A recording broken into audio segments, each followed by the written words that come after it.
¿Qué se le puede decir en una aula que sabe mucho? ¿No?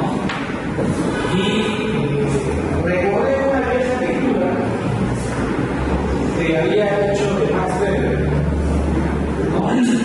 Una conferencia que Weber había tenido en 1918 ante el ejército alemán, ¿no? Denota el socialismo, en donde en la primera parte de la exposición de la conferencia Weber analiza la burocracia. Weber analiza la burocracia. Y Weber se plantea el siguiente análisis. Él dice, ¿cómo pasamos? Que era el problema de Alemania. ¿Cómo pasamos de una burocracia de privilegio a una burocracia profesional? Él comparaba la burocracia de Alemania en esos tiempos que era una burocracia de privilegio que venía de la hambre, siglo XIX, y la comparaba con la burocracia que había en Estados Unidos, que era una burocracia profesional, y las características de cada una pues eran bien señaladas. La primera, la burocracia era trabajar para el Estado en un tema honorífico. No, en un tema honorífico. Para nosotros trabajar para el Estado es la parte de su vida. ¿No? Para nosotros no les interesaba cobrar. No, al burócrata americano le interesaba cobrar. Para el burócrata trabajaba por privilegio. No, en realidad no tiene familia. No, para el burócrata americano, en la sociedad mucho más burócrata, no era un tema de familia, era un tema de profesión. Era bien estudiado para ser empleado público. ¿No? Para el burócrata de privilegio, no, el cargo lo tenía y se iba pues con su amigo, el rey se moría, ¿no es cierto? Cuando se moría, se iba a morir también, ¿no? En cambio, para el burócrata profesional, él hacía carrera pública. Entonces, a partir de esta reflexión, dije, ay, ya voy a comenzar por acá. Vamos a tratar de establecer el tema en una primera parte de la exposición, ¿no? El tema de la racionalidad burocrática. Cómo razona un burócrata moderno, ¿no? Y cómo razona un proveedor del Estado. Al fin y al cabo, querer que nombrar un abogado para que lo defienda un proceso arbitral y es también quien designa un árbitro como parte, como abogado, como árbitro de parte. Hay veces abogado de parte que pasa como árbitro. Entonces, después vamos, a partir de esta reflexión, vamos a ir definiendo todo lo que es competencia, función, para terminar finalmente cómo esto se desenvuelve en la vida real, cuando empezamos a ver cómo va a ser feliz. ¿No? ¿Cómo va a ser feliz? Entonces, con esta breve introducción, vamos a comenzar esta exposición. Uno de los primeros puntos que hay que tener claro cuando uno trabaja en el tema del Estado es que hablar del Estado es hablar del poder. Hablar del Estado es hablar del poder. Eso lo tienen que tener claro. El tema del Estado es un tema de poder, no es un tema de amigos, de patas, de conozco, de hermanos, no. Hablar del Estado es un tema de poder, porque el Estado trabaja en amigos es otra cosa. ¿Ya? Pero el tema del Estado es un tema de poder, y el poder es único. El poder no se divide, no se comparte. El poder que se comparte no es poder. El poder que se comparte no es poder. El poder es único. Por lo tanto, el Estado es único. Por lo tanto, la administración pública es única. Y hacer única el Estado de la administración, en realidad lo que tenemos son varias administraciones dentro de un Estado. Digamos, órganos de una sola administración que van teniendo competencias y ejerciendo funciones distintas. ¿No? Esa es una visión distinta a la de Montesquieu. O sea, no decía Montesquieu agraria, ¿no? Poder policial, poder legislativo y vía. ¿No? De las teorías modernas, lo que hacen es plantear así de teoría, lo desarrollan bien, el tema tema de la unicidad del poder. Tengo que también la unicidad del poder y cómo esto se refleja también en la administración pública. ¿No? La unicidad del poder. Esto es importante cuando tenemos a ver que la contratación pública debería ser una política pública. La contratación pública debería ser una política pública. No es un romance que un funcionario tiene con el cargo, que en realidad también lo es, porque el funcionario cuando llega a primer nivel y puede disponer, si no me acuerdo que no se puede mover en su casa. O sea, con televisor, tiene la cochera, tiene el carro, ¿no? Muy bien. Entonces, el poder se va a manifestar en las distintas actividades del Estado. En las distintas actividades del Estado. ¿Ya? Siempre va a haber un tema de poder. ¿No? Siempre va a haber un tema de poder. ¿Y qué es lo que pasa? Que ese poder se va a catalizar, ¿no? Vía la actividad pública, pero lo dijimos nosotros, el poder va a correr. ¿No? El poder va a correr. Por lo tanto, lo que nosotros vamos a ver en una municipalidad va a haber un tema de poderes. Por eso es que el alcalde que viene no paga lo que el otro firmó. ¿O me equivoco? ¿Sí o no? Si ustedes contratan el último año de gobierno con una municipalidad y no les cancelan antes que se vaya, señores, chao, no le van a cancelar. Se va a ir al arbitraje igualito, van a ganar seguramente. Igual no le van a pagar. Esa es la vida real. ¿Por qué? Porque es un tema de poder, ya no que trabajo eso.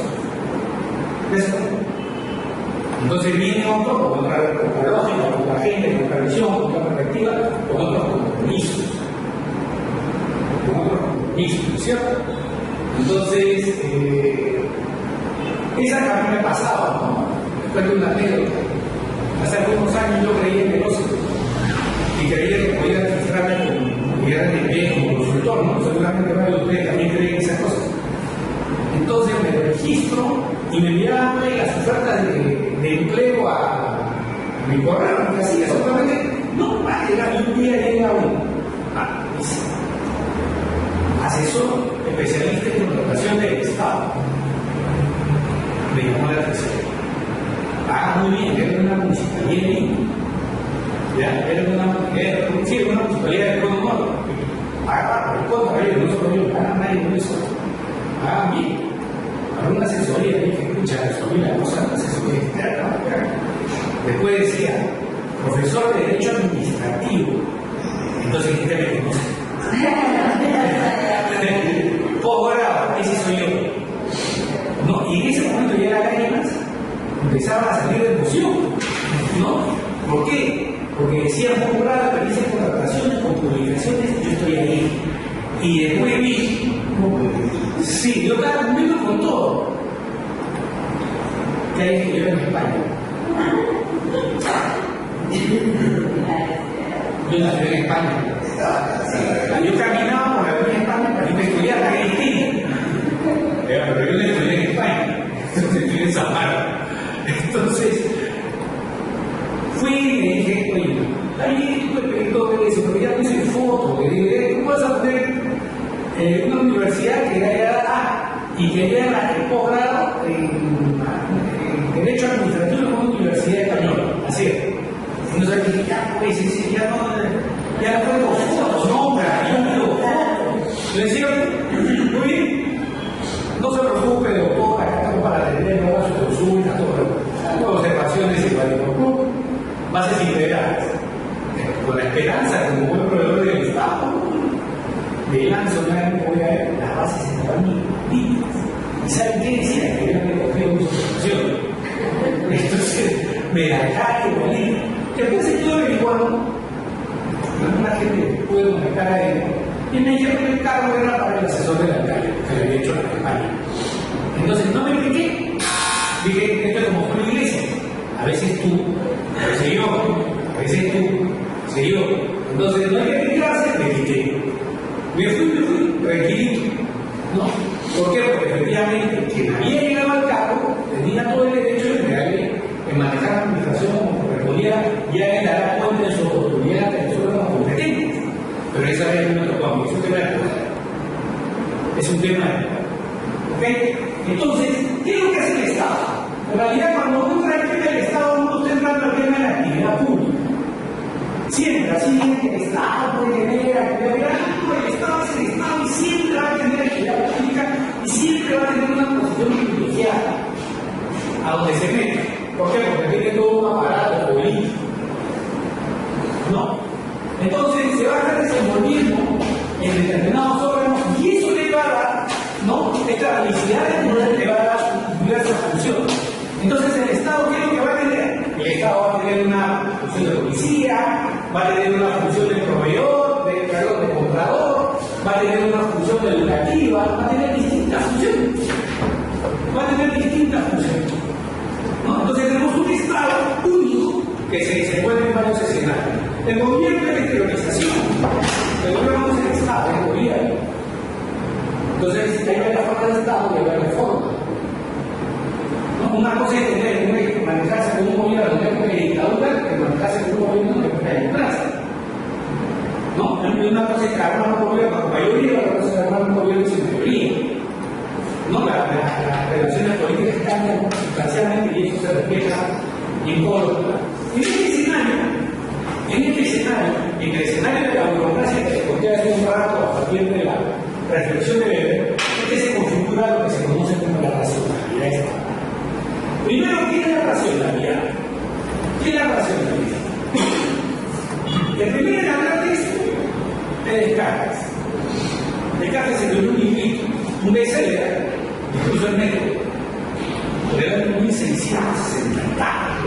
Descartes se le ocurre escribir el discurso del método, ¿no? Y Descartes decía que todo había que someterlo a la razón. Es más, pero él creía en Dios. Lo que no estaba, porque en realidad lo que estaba haciendo era matar a Dios. ¿Ya? Pero él decía que creía en Dios, porque si no decía que creía en Dios, lo cocinaba. Entonces, él decía que creía en Dios, y él decía que Dios estaba en el cerebro, no estaba acá adentro, y que había que investigar. Y él sacó pues el discurso de la duda metódica. Decía, hay que dudar de todo. ¿No es cierto? Él decía, Dios habrá querido, con su inmenso poder, haber hecho las cosas tan perfectas que no me permitan dudar. Y en ese momento tenía que dudar. Esa es la duda metódica, la duda cartesiana. Entonces, lo que decía Descartes es que era que todo había que someterlo al discurso de la razón, todo había que someterlo a la crítica de la razón. Por lo tanto, esta razón, cuando se incorpora al desarrollo social, se convierte en racionalidad. Todos nos desenvolvemos en base a la razón. Todos nos desenvolvemos en base a la razón. Todos nuestros actuales en base a la razón. El Estado también tiene una racionalidad. Si los individuos tienen una racionalidad, las organizaciones que crean estos individuos también tienen una racionalidad. Tienen una racionalidad, configuran una racionalidad. Y eso se conoce como racionalidad estatal. La racionalidad estatal es la forma en que el Estado se proyecta y ejerce sus actividades. Entonces, ¿cuál es la racionalidad estatal? La racionalidad estatal, que en realidad es la racionalidad de la burocracia, es como el Estado se organiza para el cumplimiento de sus fines. El Estado se organiza para el cumplimiento de sus fines. El Estado tiene que cumplir con determinados fines. ¿Cuál es el fin del Estado a fin de mes? Para planillas. ¿Cuál es el fin del Estado a fin de mes? Que los policías funcionen, que los policías estén en actividad. Entonces, en la racionalidad estatal va a adecuar todo su aparato organizativo al cumplimiento de sus fines. Todo se va a organizar, gobierno nacional, gobierno regional, gobierno local. ¿No? Entonces, el Estado lo que va a empezar a tener es una organización que le va a permitir desenvolverse en el cumplimiento de sus fines, le va a permitir alcanzar el cumplimiento de sus fines. Punto importante, ¿cómo logra el cumplimiento de sus fines? Para el cumplimiento de sus fines, el Estado utiliza el derecho administrativo, no utiliza el Código Civil. Entonces, lo que hace el Estado es, como vive atrapado por la legalidad, como el Estado vive atrapado por la legalidad, lo que hace es utilizar el derecho administrativo, ¿no? Utilizar el derecho administrativo para poder, a través de estas normas, de este paquete de normas, organizarse, tener conceptos, crear procedimientos a efectos de que pueda cumplir con sus fines. Si el Estado no tiene eso, es como si un funcionario contratara 100 procedimientos alguno. que lo que no está prohibido está permitido. ¿No es cierto? Eso funciona en el derecho privado bacán, pero se lo lleva al derecho administrativo y se van presos. ¿No es cierto? ¿Por qué? Porque el derecho administrativo de la actividad pública yo solamente puedo hacer aquello que está permitido. Aquello que está permitido. Entonces lo que tenemos es que el Estado está acá como poder, tiene fines que cumplir y para cumplir sus fines se organiza. Tiene organización, tiene normativa, tiene procedimientos. Todo eso, además de vigente, es lo más importante. Todo eso debe permitir cumplir con sus fines. Todo eso debe permitir cumplir con sus fines. Esa es la racionalidad estatal. ¿Cuáles son las funciones del Estado? ¿Cuál es el fin del Estado? Y esta es una vieja discusión que viene desde Aristóteles. ¿No? Esta es una vieja discusión. El Estado lo que tiene que hacer primero es trabajar para lograr el bien común. Eso del bien común ya se le ocurrió a Santo Tomás en el Suma Teológico. Y Santo Tomás Aquino se lo copió de Aristóteles. Se lo copió de Aristóteles. Entonces, el Estado tiene que alcanzar el bien común, desarrollar una serie de actividades, prestaciones, lo fuera, para alcanzar el bien común del Estado, el bien común de la comunidad. Por lo tanto, el logro de este bien común se va identificando con la actividad estatal. ¿Qué es lo que me tiene que dar el Estado? Educación. ¿Qué es lo que me tiene que dar el Estado? ¿No es cierto? ¿Qué más me tiene que dar el Estado? Facilitar el acceso a la vivienda. Antes el Estado construía viviendas y sorteaba viviendas. ¿Se acuerdan? No, Fonari. Y si no se mete en la cuenta de Fonari, está reclamando su Fonari. Está reclamando tu Fonari. A ver, ¿qué cosa es el Fonari, doctor? Bonos nacionales de vivienda que te descontaban para que el Estado construyera una casa que nunca tenías. ¿Sí o no? Nunca tenías, y había que ser cola. Lo empleaban en otras actividades. ¿Ah? Lo empleaban en otras actividades, contrataban al ingeniero para crear política, política. Desagüe, agua, desagüe. Ese tiempo no estaba en la cultura. Ahora sí, algo tiene que estar en el. Entonces, ahí el tema es que el Estado era quien otorgaba la vivienda. Una de las cosas era la vivienda, otra cosa era la salud, otra cosa era la educación. Lo que pasa es que cuando el Estado hace crisis, ¿no? El Estado sencillamente no cumple con sus fines, lo privatiza, ¿no es cierto? Han visto el video de Niágara en bicicleta, de Juan Luis Guerra. ¿Quién dice Niágara en bicicleta? ¿No? Juan Luis Guerra entra al hospital, ¿no es cierto? Y se paga. Y él se entera en el hospital que la noche se lo bebieron. ¿No es cierto? Que las enfermeras están de huelga, que los médicos también están de huelga, que la aguja de vidrio lo han utilizado para otras cosas, ¿no? Y él ve cómo el alma se le va saliendo, que el vidrio se ve, lo que pasa es que ahí cuando el guerra se está moviendo, ¿ya? Cuando el guerra se está moviendo, y es lo que dice al final es que más fácil es cruzar el Niágara en bicicleta que salir vivo de un hospital público, ¿ya? Lo que no debe ser verdad. En muchos casos, usted va a un hospital público, señor, que vale la pena, más le toca la otra. No es cierto, son especialistas. Entonces, lo que pasa es que ahí el Estado lo que está haciendo es fallar en esto, en atender el bien común, en atender el bienestar. ¿Por qué? Porque para cumplirlo tiene que tener los medios adecuados, el personal adecuado, la infraestructura adecuada, para que la gente pueda ser atendida en forma de bien, ¿no? Puede ser atendida en forma de bien. Ahora se le han dicho, le han mandado a todos los bichos, ¿no? Al revés, así, los bichos están en la mano de la mesa. Estamos dando el antídoto. Entonces, para ello el Estado desarrolla una serie de actividades, ¿no? Para lograr sus objetivos. de tipo económico, de tipo social.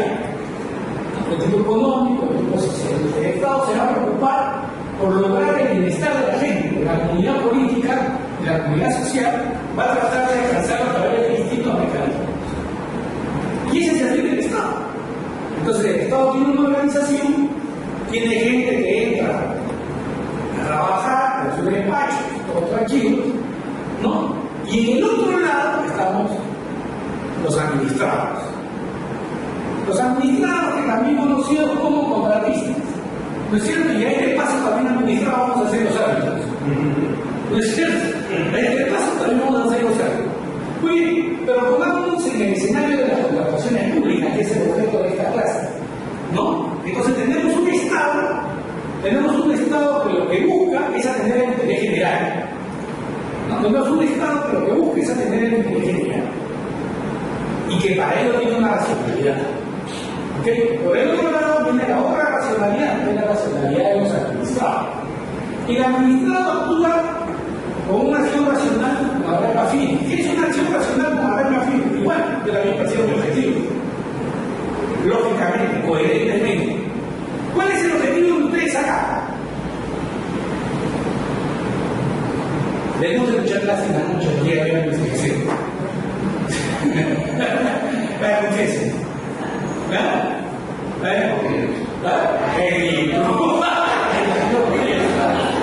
Eso no se conoce, es una acción racional con arreglo a fines. ¿Qué has hecho en el momento de entrar? Firmar. ¿No es cierto? Acción racional con arreglo a fines. ¿No es cierto? En este mundo ocurre, en este periodo, nadie actúa. Por ejemplo, yo cuando le pregunto a mis alumnos de primer año de Derecho, y le digo, ¿tú por qué quieres ser abogado? Y el alumno me dice, para luchar por la justicia. Entonces tienen el síndrome de Superman. ¿No es cierto? Superman siempre quería luchar por la justicia. Le preguntan cuando está en el posgrado, ¿usted por qué quiere hacer posgrado? Porque quiero ganar más plata. ¿Qué pasa con mi metamorfosis como profesor? Mi metamorfosis cambió, la vida le cambió. ¿Por qué? Porque dejó la inocencia, dejó al Señor de los Anillos, que es el mundo encantado, y pasó al mundo desencantado. ¿Ya? Pasó al mundo desencantado. No, pasó el mundo, dejó el mundo de, ¿cómo se llamaban los jóvenes? ¿Ya? Para pasar al mundo de los otros. ¿Ya? Es que es el mundo desencantado. El mundo de los jóvenes es el mundo encantado. Entonces, todos nosotros ya no estamos pues, en el mundo encantado, vivimos en el mundo desencantado.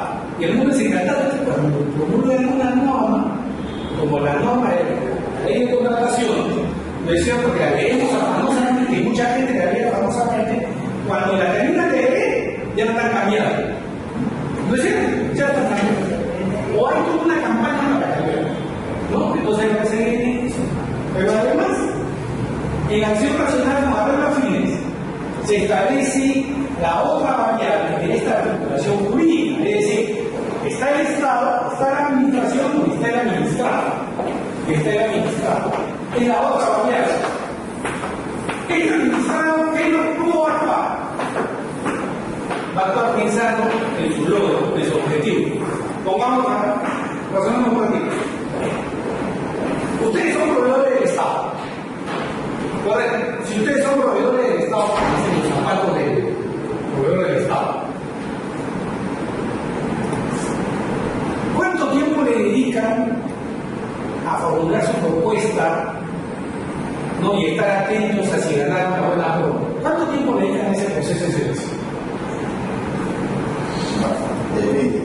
En una administración pública, dedico más de un mes.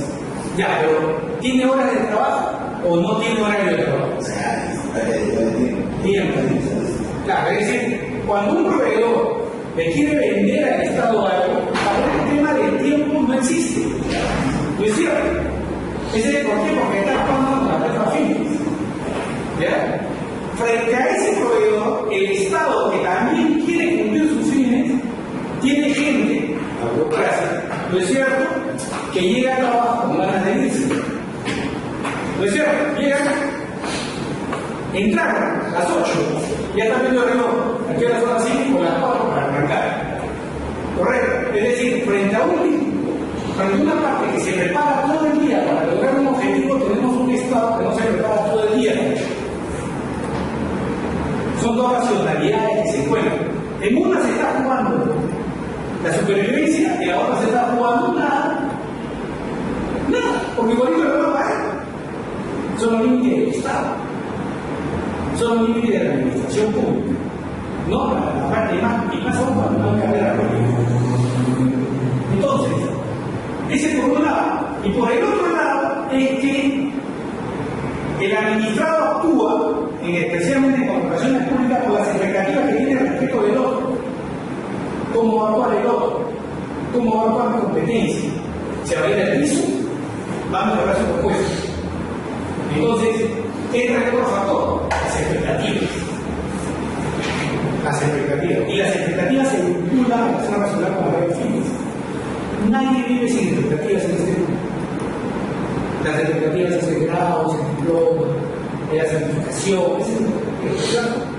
ese es el fin.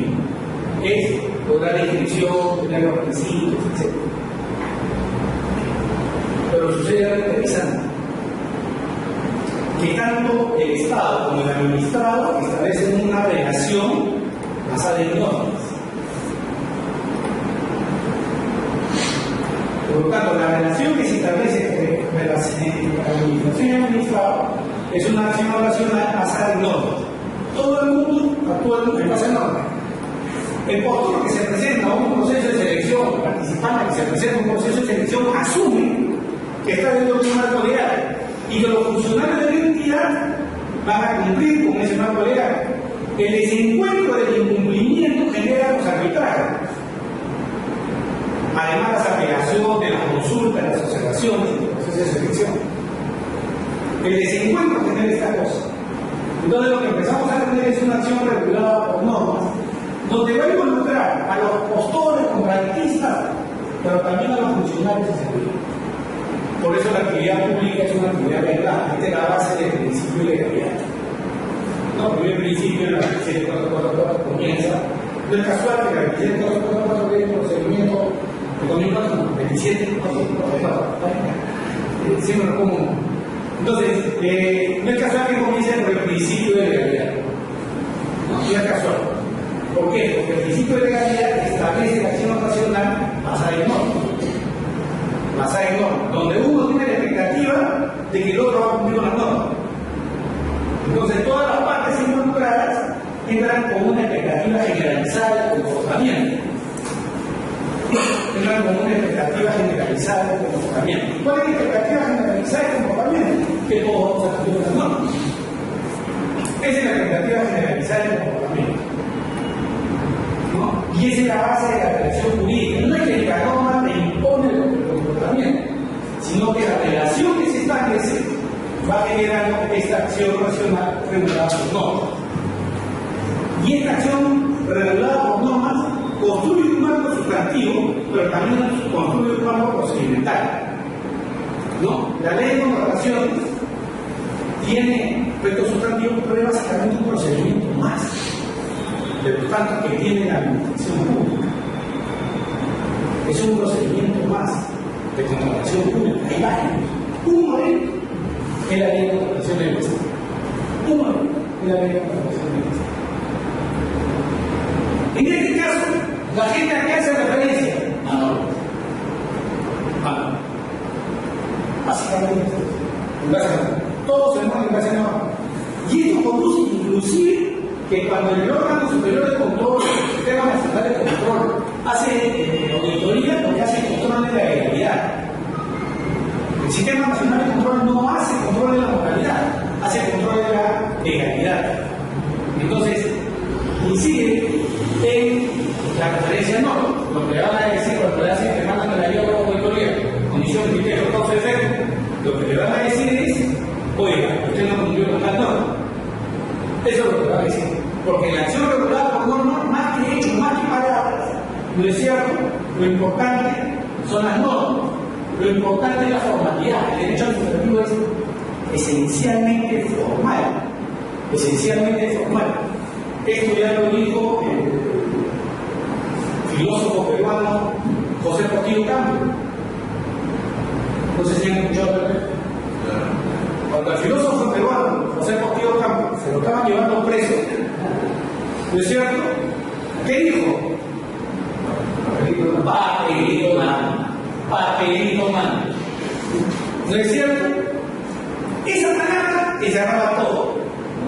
Toda la doctrina, los 5 tomos de Marienhof, el tomo de Derecho Administrativo de Romy, los 2 tomos de García de Enterría, los 2 tomos de. ¿Cómo se llama? Casani, ¿no es cierto? Todos los tomos de Morón, comentado, papelito man. Se acabó, señor, el papelito man. Y lo que te puso. También.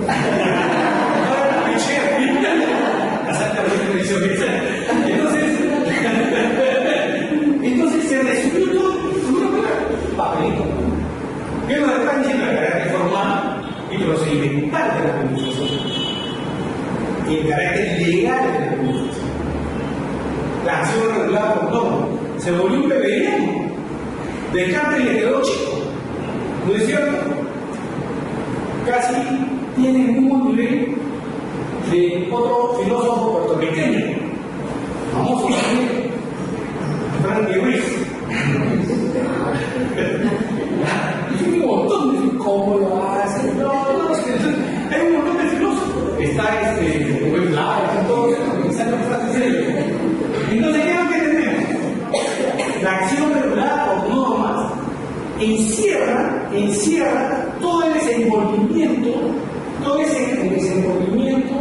de los administrados y de la administración, de los participantes en un proceso de selección y de los funcionarios y los servidores que están integrando o van a estar involucrados en ese proceso de selección, y también de los procuradores, y también de los árbitros, y también de los abogados que van a participar en la solución de controversias. En realidad todos estamos atrapados por la legalidad. Pero yo no voy a cumplir un sistema normativo que yo no creo. Y viene el otro tema, el tema de la legitimidad. Es decir, yo para poder cumplir con un sistema tengo que creer en ese sistema. Entonces viene el tema de la legitimidad. Y hay zonas del país donde no se cree porque nadie entiende, ¿no es cierto? Entonces, en esas zonas la gente contrata como quiere. En la selva, no sé si hay gente del Quinto, del Breto, ¿cómo trabajan los abogados? ¿Ustedes creen que los abogados tienen un carro para ir a asesorar a la mujer? No, cada uno tiene su lancha, su bote, ¿no es cierto? Su peque-peque, y se van a asesorar, pero las municipalidades están en las riberas.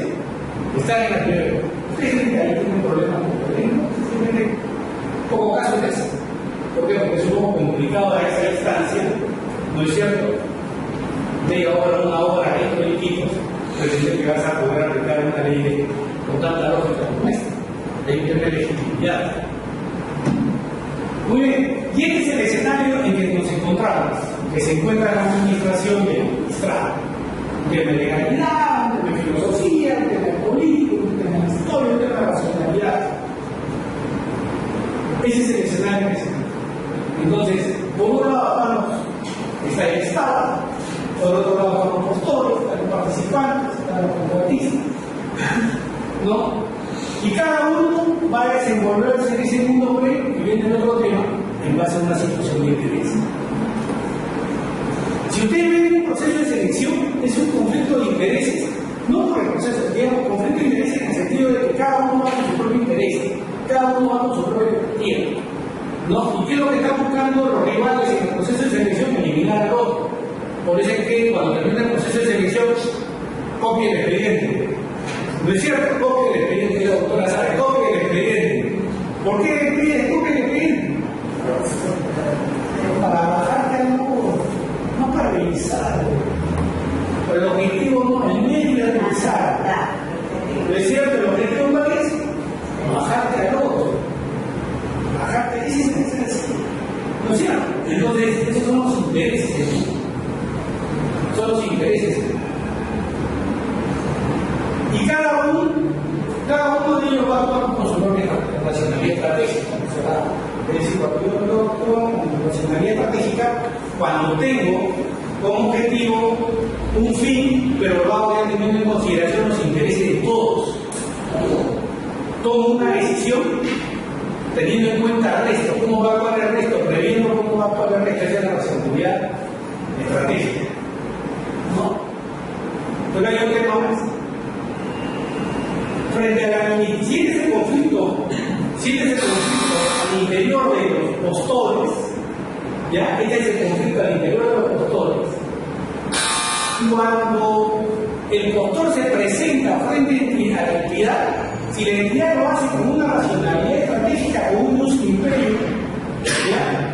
Que le ha permitido imponer cosas y meter condiciones o en la base, ¿no es cierto? Y le dicen que tú para contratar tienes que estar inscrito en el RNP, ¿no es cierto? No solamente es una capacidad civil, sino es una capacidad legal, tienes que estar inscrito en el RNP, no me interesa si eres mayor de edad, ¿no? Además, si está metido en obras, ¿no es cierto? Te voy a poner algunas exigencias, además, ¿no es cierto?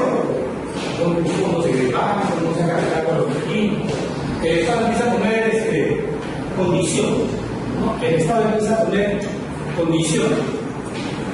¿Y qué hace la gente? Todos nosotros nos incorporamos con un paquete de derechos subjetivos. Con un paquete de derechos subjetivos. Que cuando los tenemos frente al Estado, estos derechos subjetivos son derechos subjetivos públicos. Son derechos subjetivos públicos.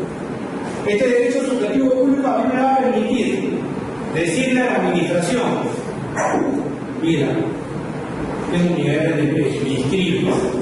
No, que no te inscribes, me inscribes. Me inscribí, mira, me inscribí. Te puedo presentar mis consultas y te puedo presentar mis observaciones. Es mi derecho subjetivo público. ¿Correcto? La operación más o menos es así. Aquella persona que se inscribe en el RNP se le genera como un derecho subjetivo público poder participar en cualquier proceso de selección. ¿No es cierto? Mediante el Registro Nacional de Proveedores. El participante se le genera otro derecho subjetivo distinto, que es el de poder presentar consultas y observaciones en el proceso de selección que se está participando. Al postor, que es aquel que presenta la propuesta, se le presenta otro derecho subjetivo público, que es el de que su propuesta sea admitida. Y si no es admitida, tiene que ser fundamentada en la discusión. Y es más, se le presenta el derecho subjetivo de ganar. Entonces, frente a la administración, cuando estamos en una ley de procedimientos, es como la nave que se va a la luna. ¿No es cierto? Cada fase va despegando, vamos dejando uno y vamos adquiriendo otros derechos. Esos derechos nos planteamos frente al Estado. Porque es ante él de que estamos presentando. Y no con escudo, no con espadas, sino con derechos. Y eso es lo bueno de la democracia, que te permite ejercer. ¿No es cierto? En una dictadura te desaparecen. Pero en una democracia puedes presentar, puedes protestar. En este mundo también, viendo un poco más allá, el Estado, como le dije al comenzar la exposición, tiene competencia. La competencia del Estado es lo que permite hacer la actividad. La municipalidad, la ley orgánica de municipalidades, y en ese capítulo, entrando van a ver todo lo que puede hacer competencia. ¿No es cierto? Entonces, la competencia son todas las atribuciones de los órganos que conforman el Estado, ¿no? A través del cual se va a poder desarrollar esta actividad. Va a poder desarrollar su actividad amparada por la legalidad. Si un órgano emite un acto administrativo para el que no es competente, se va a generar la nulidad, va a dar piedra. Por lo tanto, ¿no? El poder hacer viene de una atribución legal, y la atribución legal es lo que va a investir a cada órgano de las posibilidades, de su marco de actividades. Puedes hacer esto, no puedes hacer otro. No hay límites, no puedes hacer. Por eso hay que tener mucho cuidado en un proceso de selección cuando cada órgano tiene pues sus atribuciones, ¿no? Y en la ley de corporaciones esto tiene mucho que ver, es importantísimo en el tema de corporaciones del Estado, ¿no? Ahí están todas las obligaciones, todas las facultades, establecida la competencia viene el tema de la función, ¿no? La función, como lo dije hace un rato, ¿no? Se va a vincular al poder, se va a vincular al Estado, a la organización, pero también a la función. La función, por lo tanto, es una relación que está vinculada a la escalera esa del poder. Lo que nosotros vemos al final es eso, el producto final. Cuando el funcionario, el comité especial, se está sentando, señor, es el producto final, es una función. Pero es consecuencia de la competencia, de las soluciones que han tenido, de cómo se han ido desarrollando. En este mundo cruel, el Estado va a tener una actividad directiva, la administración va a tener funciones de tipo directivo y también forma directa. Tipo directivo, cuando empezamos a ver el ámbito directivo, la típica pues es un grado colegiado, ¿cierto? O un nivel de dirección. Y el otro lado ya es el Senado operativo. El otro lado es el Senado operativo, ¿no? Es decir, cómo se empieza a ejecutar, cómo se empieza a ejecutar. Y ahí entramos a lo común. Si yo tengo un Estado que mete el interés general, perdón, el bien común, no. Como ya entrando cada vez más al mundo del derecho administrativo, empezamos a precisar cuál es el concepto que nosotros empezamos a utilizar en este mundo administrativo, especialmente en nuestro marco legal. Y ese es tengo dirección, ejecuto una actividad directa, puedo ejecutar también una actividad directa para el interés público. El bien común acá se ha convertido en interés público, más conocido como interés general. Más conocido como interés general. Nosotros normalmente utilizamos indistintamente interés general o interés público. Y para lograr ese interés público, la ley que también es un rato, ¿no? Hay un aspecto organizativo, un aspecto conceptual y un aspecto procedimental. Por lo tanto, lo que corresponde ver es qué se entiende por interés público y qué se entiende por interés general. Y aquí la Constitución no usa el concepto de interés general. La Constitución utiliza el concepto de interés público. Se define, acá está la definición de Cavalier, pero en realidad interés general, conveniencia de la mayoría frente al egoísmo de cada cual. Interés público, utilidad, conveniencia, o bien de lo demás ante los medios. En realidad es lo mismo. ¿No? Palabras más, palabras menos. Interés público e interés general es lo mismo. ¿Cómo se lo entiende?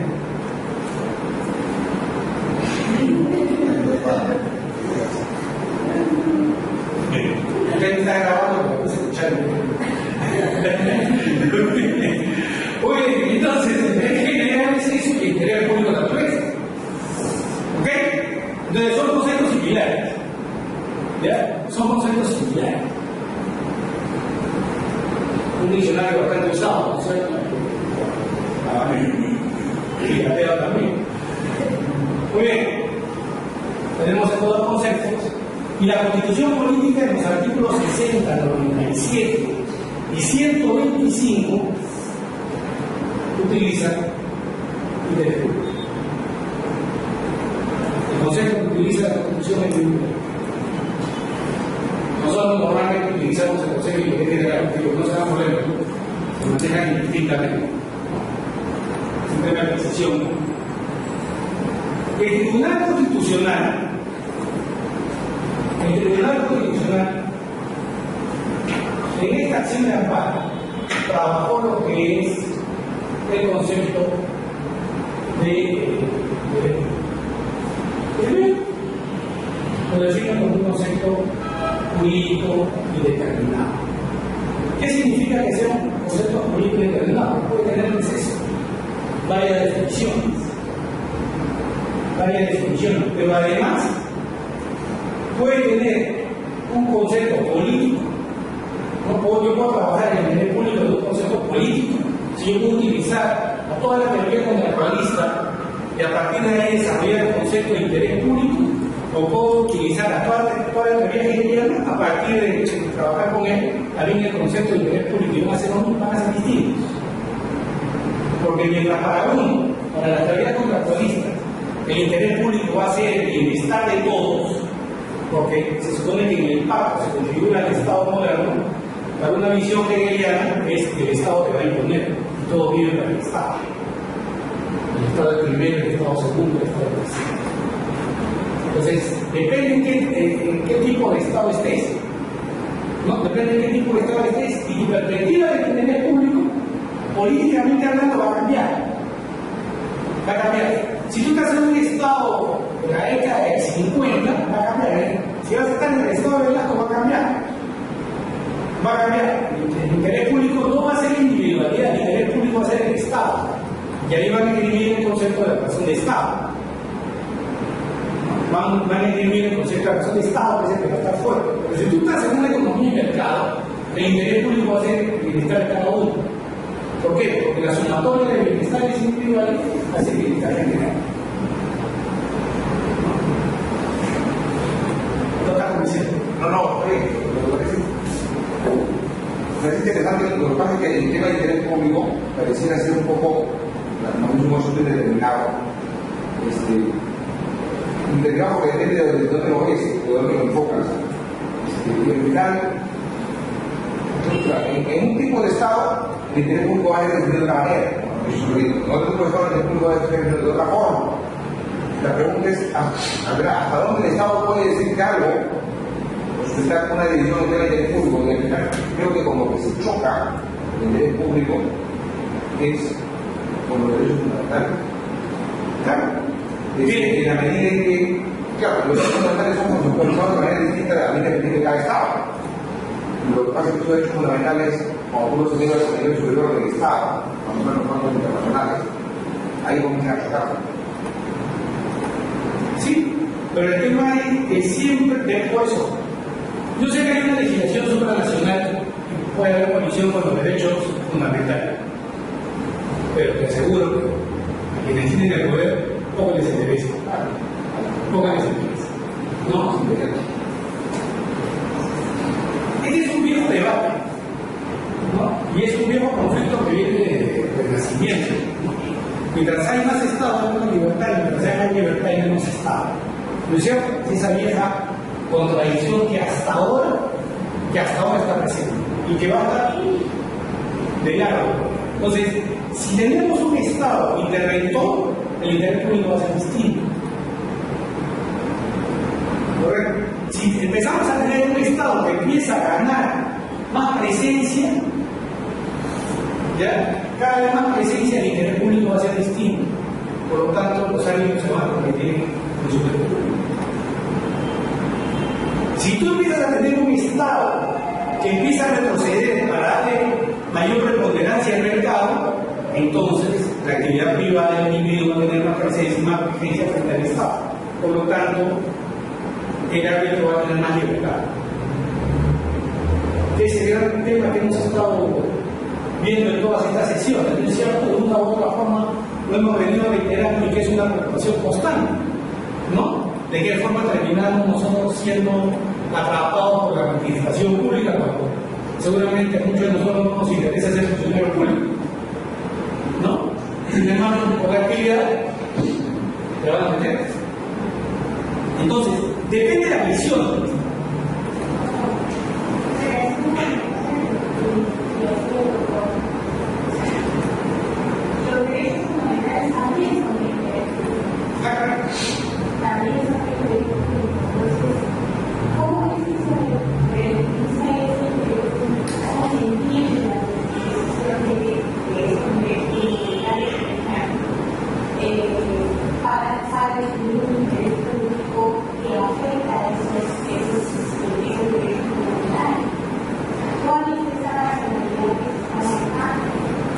La racionalidad es: tengo que salvar el Estado. Cuando está Ejemplo reciente, un vecino tiene la razón de Estado armado. Claro que fue demasiado armado, pero era la razón de Estado armado. Es decir, frente al discurso de la razón de Estado, no importa la vida.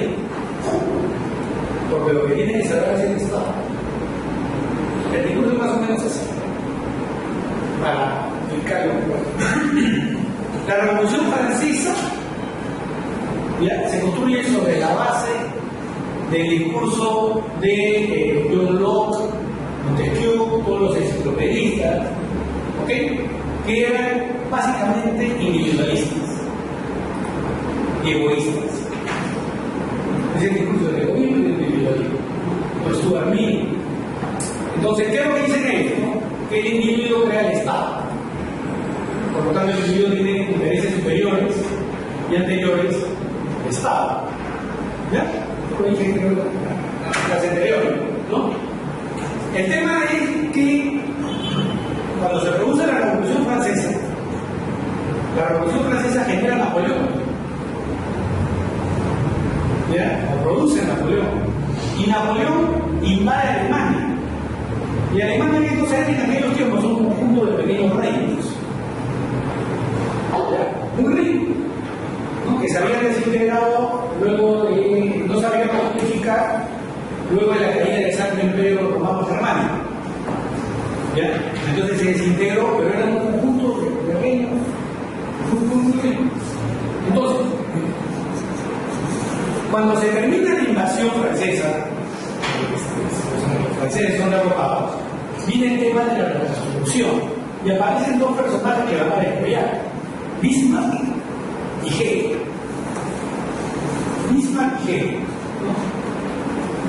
Bismarck va a dirigir políticamente el país, lo va a unificar.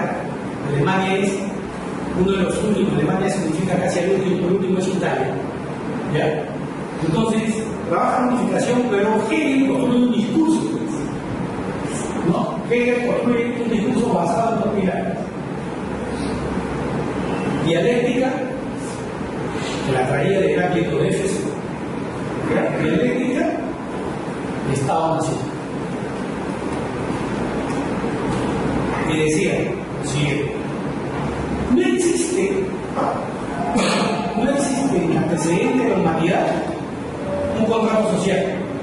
No existe el dato de que para constituir una sociedad la gente haya hecho un contrato social. Por lo tanto, es una hipótesis. Eso no existe. Sobre esa base es que se han hecho muchas revoluciones, pero eso no existe en la historia. Robinson Crusoe, también Freeman Robinson Crusoe, tratando de probar eso y no lo puede probar. Que el individuo solo genera sociedad. ¿No? El individuo solo genera sociedad. Entonces, como no existe, y la historia, cuando alguien le preguntaba a alguien en el siglo XIX, oye, ¿cómo se constituye la sociedad? No es un contrato social. Era el discurso hegemónico, político hegemónico. Cuando Hegel le dice, no, eso es mentira, eso es mentira, así no se constituye una sociedad, ¿no? Sino que de esta manera, el individuo ¿ya? Se integra a la nación produce el Estado, y el Estado dirige a la nación, por lo tanto el individuo se consume en el Estado, por lo tanto primero es el Estado. Cuando Hegel plantea esto, lo que hace es quebrar la interpretación de la historia.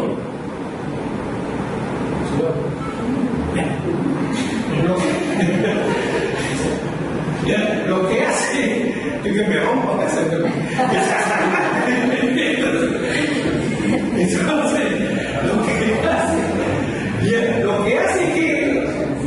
lo que hace que es quebrar la interpretación de la historia. Correcto. La historia se interpretaba de una manera. La sociedad se constituye en más un contrato social, por lo tanto los individuos se enajenan en un gobernante la capacidad de gobernar de forma determinada o de forma determinada. Ese cuento se acabó. Él dice, no, te equivocaste, no es así. El individuo se subsume a la nación construye y desarrolla todo, la cultura, el derecho, las artes, ¿ya? Y esa nación genera el Estado, y el Estado dirige a la nación. Por lo tanto, el Estado es primero, el Estado es segundo, el Estado es tercero. El discurso hegeliano le permitió a Bismarck unificar a Alemania y sentar la base para irse a la guerra después.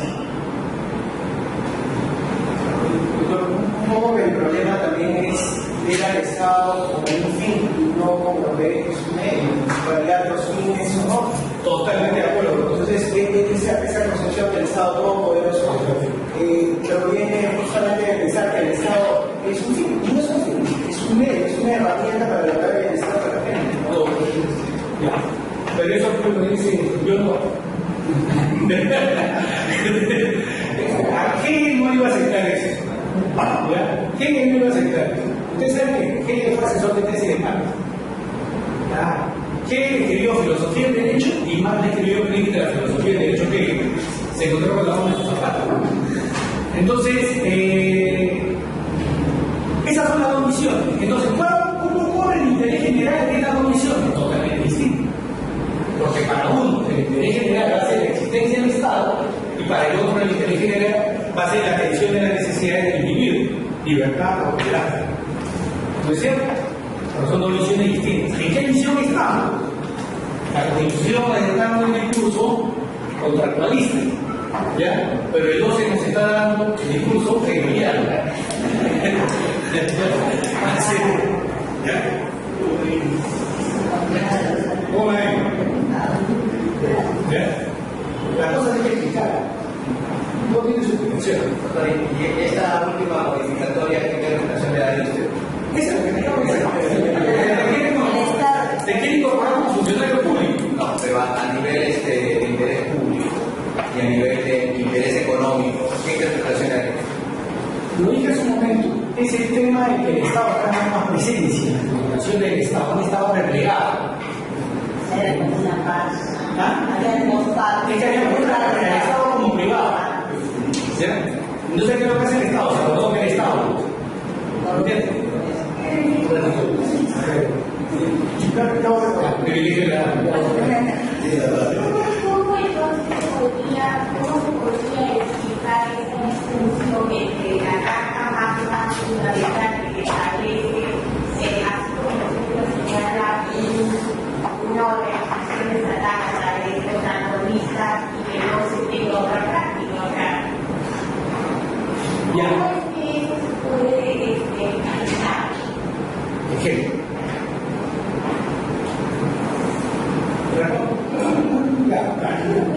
Te voy a contar, esto es querida. Es muy triste, pero de todas maneras voy a contar. Yo ingresé a San Marcos en el año 1980. Y en San Marcos todo el año era Navidad, reventaba cohetes, ¿ok? Entonces, ¿cómo se formó mi generación? Luego pasé de la primaria y la secundaria con el gobierno militar. ¿Correcto? Terminé el colegio cuando veo la procesión. Yo estaba en la escuela protestando. Entonces, ingresé a la universidad. Ya pertenezco a la promoción 2. ¿Ustedes saben qué es la promoción 1? No te acabaste. Entonces, esa es la promoción 2. Entonces, y me formé con el Código Civil del 36, con la Constitución del 79 y las normas administrativas de esa época. La visión que había de derecho era estatista. ¿No es cierto? Porque estaba organizado por el gobierno militar. Es más, todos los habla querían soñar con, por ejemplo, una municipalidad, un ministerio. Su sueño era ser 276. ¿Ya? Muy bien. Terminé la carrera. Aunque parezca mentira. Terminé la carrera. ¿Ya? Salgo al mercado laboral. Iba con mi vehículo. Salgo al mercado laboral. O un esquema mental. ¿No? Porque es el Estado, mucho administrativo, la administración pública, todo ese rollo. Y el 92 se puso el 92 se puso. ¿Y qué significó el golpe? Antes del golpe estaba el 662, estaba el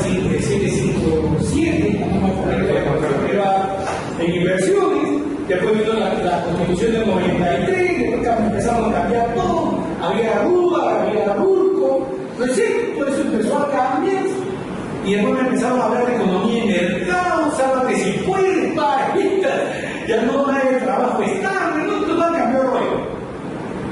Y me encontré en un mundo bien crítico, porque mi mamá me había enseñado de otra manera, que la vida era de otra manera, y mis profes también. Y cuando ya tuve la mayoría de edad, y estuve en la vida real, me encontré que el mundo era distinto. El problema era que mi cerebro no servía. ¿Por qué? Porque yo me había formado en el discurso del religión. ¿Qué tuve que hacer? Reinventarme. Pero yo hablo de mercado, todo esas cosas. Porque hay que comprarse rollo. Ay. Entonces, ¿cómo explicar? Lo que está pasando es que los cambios de mentalidad no se dan de inmediato. Tardan 15 años, 20 años, 30 años, 40 años, claro. Eso es lo que una se denomina país de transición, periodo de transición, 40, 50 años. Te fuiste a Estados Unidos, estudiaste en una universidad americana el análisis económico del derecho y cuando sacas una ley que parece de regular. ¿Por qué? No es porque lo quieras hacer a la mala, es porque sí te formaron en la universidad. Tú estudiaste en el 80, el 70, ¿entiendes? Y lo que tú has estudiado después, ya eso es en la llave. Pero la formación básica la tienes en pregrado. La formación básica la tienes en pregrado. Lo que te pongan en el cerebro en pregrado, eso te va a marcar. Así como la primera carrera te va a marcar. ¿Ya? Entonces, lo que te pongan en el cerebro en pregrado te va a marcar. Entonces, ¿qué es lo que sucede ahora? Estás en una economía de mercado, pues, perdón, estabas en un proceso electoral donde tenías el plan un mal abono, ¿no es cierto? Un mal abono, cambio social, no a la minería, ¿qué más?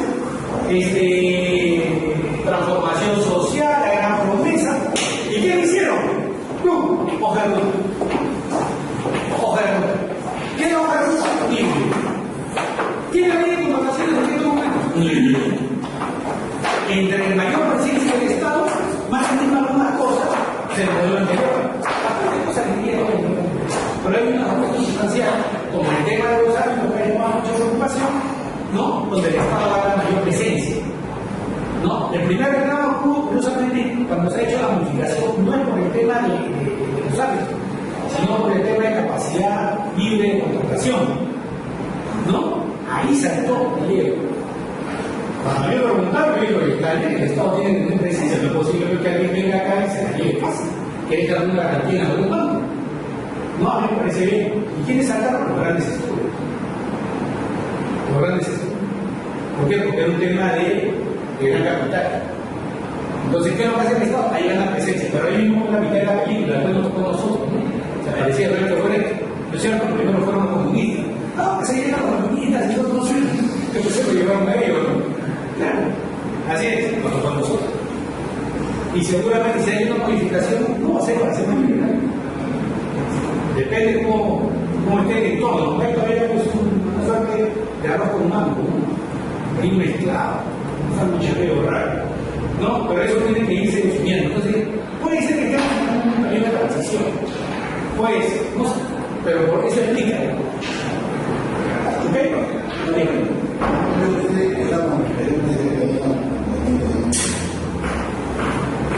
Pero si tenemos un conflicto, ¿no? Pero la ley estaba.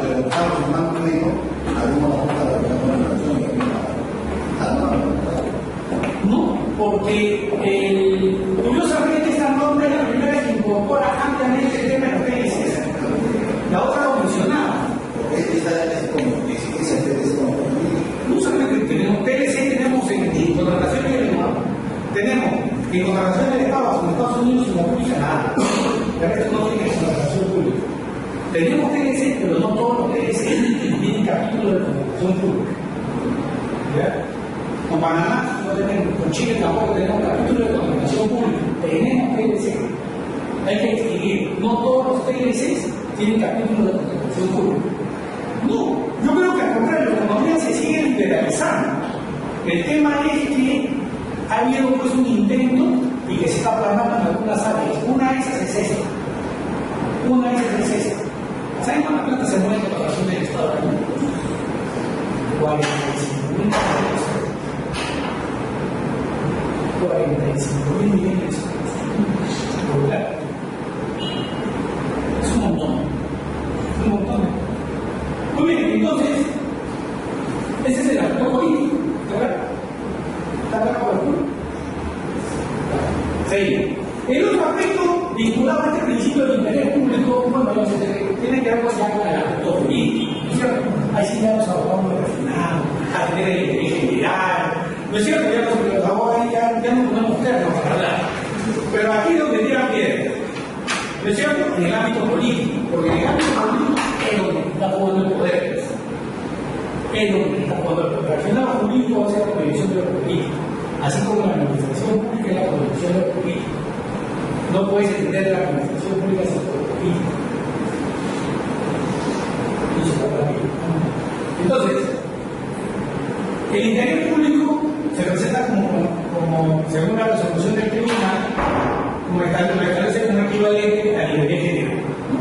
Ya lo he dicho, pero para que vean que a nivel del tribunal constitucional se establece esta analogía. ¿Okay? Se establece esta analogía. Y las contrataciones del Estado van a ser plasmadas como política pública en atención al interés general. Pero les propongo que eso lo veamos después de